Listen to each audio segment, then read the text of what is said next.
Marrakech doit être celle de l'électrification des consciences.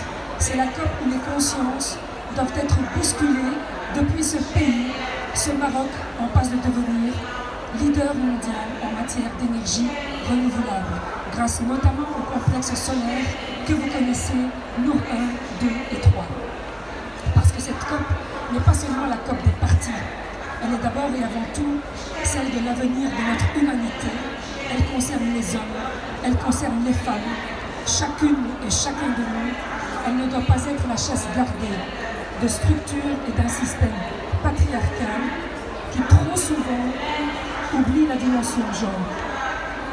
La dimension genre qui était absente à Kyoto est aujourd'hui présente au niveau de l'accord de Paris et on peut s'en réjouir. Alors cet accord de Paris, en effet, peut effectivement se réjouir aujourd'hui de la forte mobilisation des femmes et de voir que cette dimension genre est prise en considération dans cet accord, et notamment on fait référence à l'égalité des sexes et à l'autonomisation des femmes. Certes, c'est insuffisant, mais je crois que ce sont malgré tout des éléments importants pour nous, femmes libérales, pour lesquelles justement ce principe d'égalité est un principe intangible. L'émancipation et l'autonomie des femmes doivent être un combat permanent. Il est important, me semble-t-il, de souligner la place qui est aujourd'hui accordée pour la première fois dans une COP, pour la première fois, grâce justement aux instructions qui ont été données par Sa Majesté le roi du Maroc. Et justement, au-delà de la charge symbolique que ça peut représenter, et au-delà des responsabilités que nous avons tous, chacun et chacune, il y a des réalités qui s'imposent, celle d'un impact différencié des changements climatiques pour les femmes, de manière plus particulière, et pour les femmes dans les pays les moins évolués, et notamment en Afrique. Et on connaît les conséquences des changements climatiques sur leurs conditions de vie, sur leurs conditions de travail, sur la santé. On sait qu'elles sont également les premières victimes des conflits liés aux ressources naturelles. On sait qu'elles sont aussi les armes aujourd'hui utilisées comme des armes de guerre. Quelles sont les premières victimes de terrorisme? Quelles sont les premières victimes de l'insécurité, de la désertification, et j'en passe, et encore des migrations climatiques.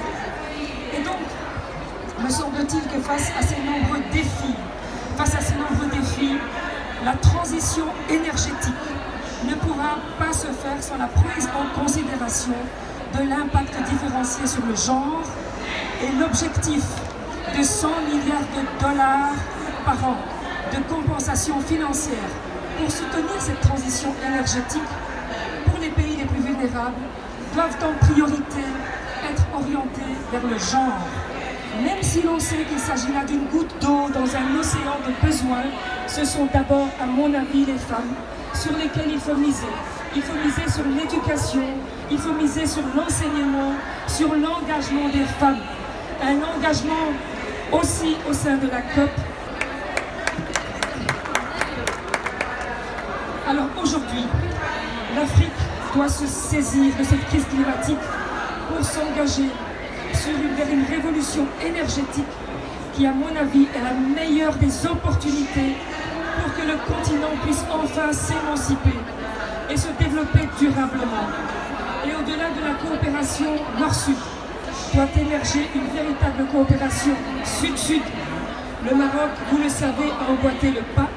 Il y a un programme qui est ambitieux, et à cet égard, je voudrais rappeler le discours, un extrait du discours du roi du 20 août de cette année-ci, dans lequel le roi du Maroc dit qu'il est convaincu que l'Afrique est capable d'assurer son propre développement et de changer par elle-même son destin, grâce à la forte détermination de ses peuples et à leur potentialité humaine et à leurs ressources naturelles.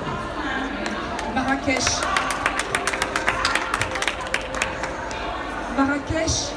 c'est la COP de l'Afrique, c'est la COP de la femme, et c'est la COP de la femme africaine.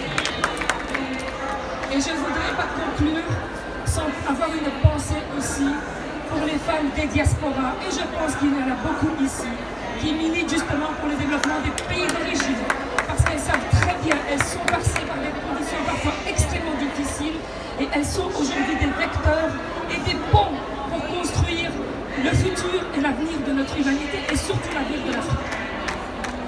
Et alors je crois que la plateforme en fait, qui a été lancée par We Act Africa doit être une plateforme pour laquelle nous devons tous nous inscrire, parce que je crois qu'il y a aujourd'hui un manque, en tout cas médiatique, on ne connaît pas suffisamment nos actions, nos activités, et nous devons véritablement aujourd'hui nous retrouver autour de cette plateforme. Et donc je tiens à féliciter Noël Pavé et Madame Manel Kadi pour cette initiative. Et je vous remercie et je vous souhaite une bonne fin COP 22. Merci.